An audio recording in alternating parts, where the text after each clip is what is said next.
right here. What's up guys? So today we have a shoulder video for you, but it's a little bit different. We're just going to use dumbbells. So if the gym's busy, if you go after work and there's a ton of people, you don't feel like waiting for different stuff, you can get one spot, do your entire shoulder workout, and then get out of the gym. So the first workout is gonna be regular seated dumbbell shoulder press.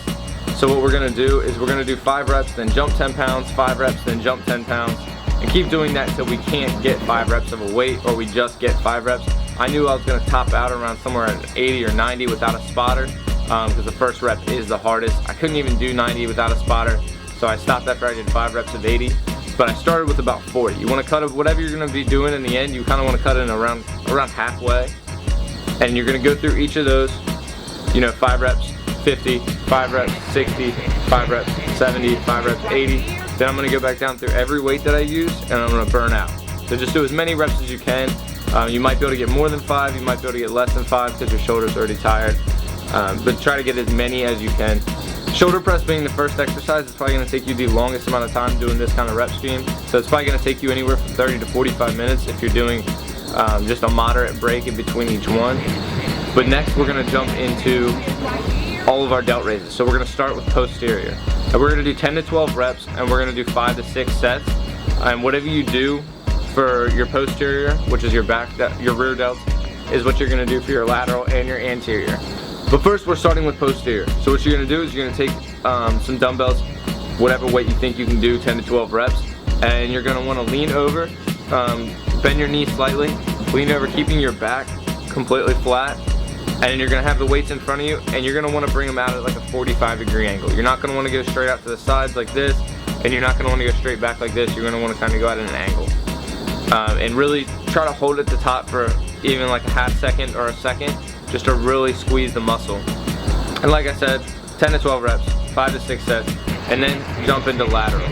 Now you can do lateral either way. You want to do them from your sides right here. If you want to come in front, I prefer to go in front so I can touch the weights together and then go back up.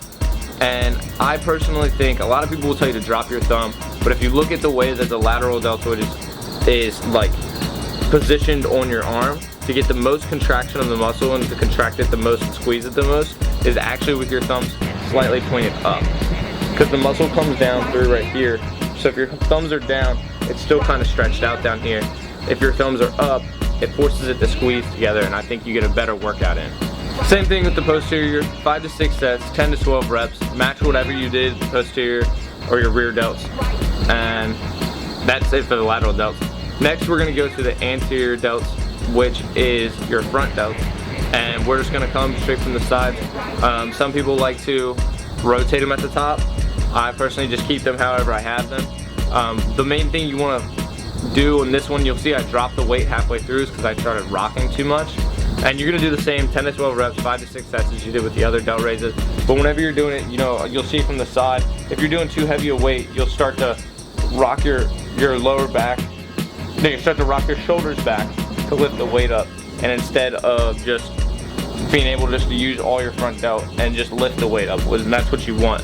So if you have to, lighten the weight halfway through just to keep good form and focus the contraction on your front delts instead of, you know, rocking your whole body just to rock the weight up. Next, we are going to do one-handed shoulder press. So you're gonna wanna try to take a lighter weight, because we're gonna try to do a lot of reps here. You want anywhere from like 20 to 40 reps. And what you're gonna do is you're gonna only take one dumbbell, and you're gonna do one hand at a time. So you're gonna do a one-handed shoulder press above your head, but this time we're gonna do it standing. Doing the one-handed standing I think is more beneficial than doing the two-handed standing, because it activates your core even more to try to stabilize one weight, so you're not like leaning or anything. And try not to like push the weight up, except for maybe the last few reps. You wanna like try not to use your whole body to push the weight up. You wanna just kind of keep your body completely stationary, and then just go straight up. So you do 10 reps with one arm, immediately switch hands, 10 reps, immediately switch hands, 10 reps, immediately switch hands, until you can't get 10 reps with one arm, and then you just match it with the other arm, and that ends the workout. So I did 10 reps, 10 reps, 10 reps, 10 reps, 10 reps, 10 reps, 6 reps, 6 reps for the first one. It's beneficial to do your weaker side first. My right arm is stronger, but my left shoulder is stronger for some reason. So do your weaker side first, that way you don't overtrain one of them and then you can't do it with the weaker side. Next, we are going to do a second set of that. You're gonna drop the weight probably 10 to 15 pounds and do a whole nother set exactly how we did it before. Last workout, the length of this workout is gonna be dependent on you and how much you wanna train your traps. If you naturally have bigger traps, you might not wanna train them as much. My traps are naturally smaller, so I try to train them more often than not. So this can be anywhere from 5 sets to 10 sets, whatever you wanna do. We're gonna do dumbbell shrugs. Now you don't want to just overload the weight to where you can barely hold it, because we are doing kind of a long rep scheme. What you're going to do is you're going to do 10 slow, so you're going to be pulling them up, kind of pausing at the top, and then you're going to want to do 10 quick, just as quick as you can, even if you're only going 3/4 of the way or not going down all the way, just as quick as you can. Just try to rep out 10, and then you're going to hold one, but as long as you can. And you'll see in the video my shoulders are like start to shrug down, and then finally at the bottom they drop off. And then that's where you let go of the weight.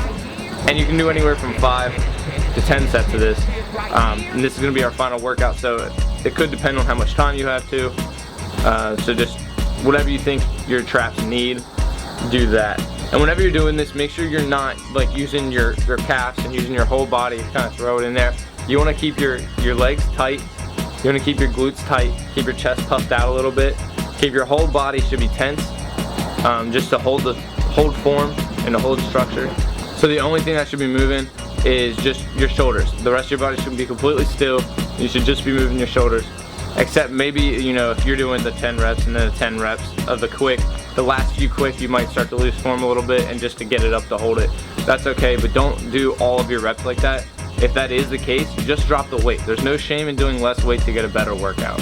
That wraps up this video, so keep checking us out on social media, Facebook, Twitter, Instagram, Snapchat. I got my stuff and my cameraman stuff down in the description box below, as well as ColdBloodedFit.com, where you can buy all the apparel. And other than that, just like and subscribe and share this video with your friends.